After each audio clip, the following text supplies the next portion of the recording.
Residence degli Ulivi, l'incanto della natura per chi vive in città. Telefono 0962 96 4192 348 01 17 609.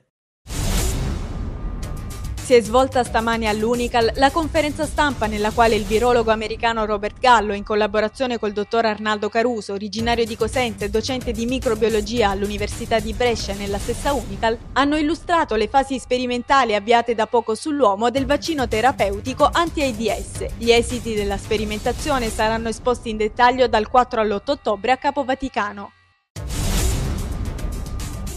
Le facoltà di ingegneria dell'Università di Reggio e di matematica dell'Unical hanno rinviato l'inizio delle lezioni. Il presidente di ingegneria della Mediterranea, Adolfo Santini, ha scritto agli studenti per comunicare il posticipo dal 4 all'11 ottobre come atto di condivisione dei motivi della protesta dei ricercatori. Anche la facoltà di matematica dell'Unical ha comunicato lo slittamento dell'avvio delle lezioni al 18 ottobre, non escludendo ulteriori rinvii fino al permanere dell'attuale situazione negativa. Ha percorso 12 km con la sua autovettura contromano sull'autostrada 3 Salerno-Reggio Calabria nella zona di Rosarno e per fortuna alla fine se l'è cavata soltanto con una salata multa. Protagonista della vicenda nella tarda serata di ieri una donna GSA 46 anni impiegata di Rosarno. L'auto è stata sequestrata e la patente sospesa. Beni immobili per un valore di €500.000 sono stati sequestrati dalla squadra mobile di Crotone e Mantova a Francesco Monti, 25 anni, presunto affiliato alla Coscamegna di Papanice. Monti era sfuggito all'arresto nel novembre del 2008 nell'operazione Perseus condotta dalla stessa squadra mobile di Crotone e si era costituito nel maggio dello scorso anno. Sono stati condannati rispettivamente a 6 e 4 anni Pietro e Martino Corigliano, i due fratelli di Roccadineto, accusati di tentata estorsione ad un cantiere dell'imprenditore San Marco di Cirommarina, già risarcito con la somma di €7.500. La condanna arriva a circa un anno dagli episodi incriminati. Una manifestazione di protesta per dire basta a questo sistema politico e sindacale è quanto ha organizzato un gruppo di giovani di Crotone senza riferimenti politici. Un corteo partirà il 6 ottobre dal piazzale di Viale Regina Margherita ed approderà di fronte alla Casa Comunale. Alla base della protesta lo stato di crisi che il territorio provinciale vive ormai da anni. È stato inaugurato il liceo magistrale di Mesoraca. Alla manifestazione hanno partecipato tra gli altri il presidente della provincia Zurlo e l'assessore all'edilizia scolastica Alessandro Carbone. Subito dopo le autorità hanno raggiunto l'auditorium. Qui Zurlo ha assicurato: entro la legislatura apriremo altre 4 scuole.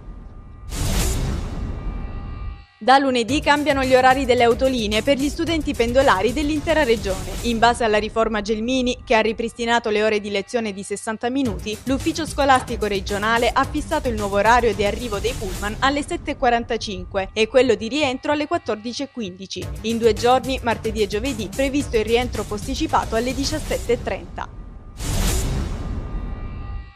È stata riaperta ufficialmente ieri pomeriggio la piscina comunale di Pontepiccolo a Catanzaro. Alla cerimonia di apertura erano presenti l'assessore allo sport Danilo Gatto e il presidente della Catanzaro Servizi Giuseppe Grillo. L'attività ordinaria riprenderà con un nuovo calendario e una pluralità di soggetti esercenti, in quanto per la prima volta è stato esperito un bando pubblico per l'affidamento degli spazi acqua.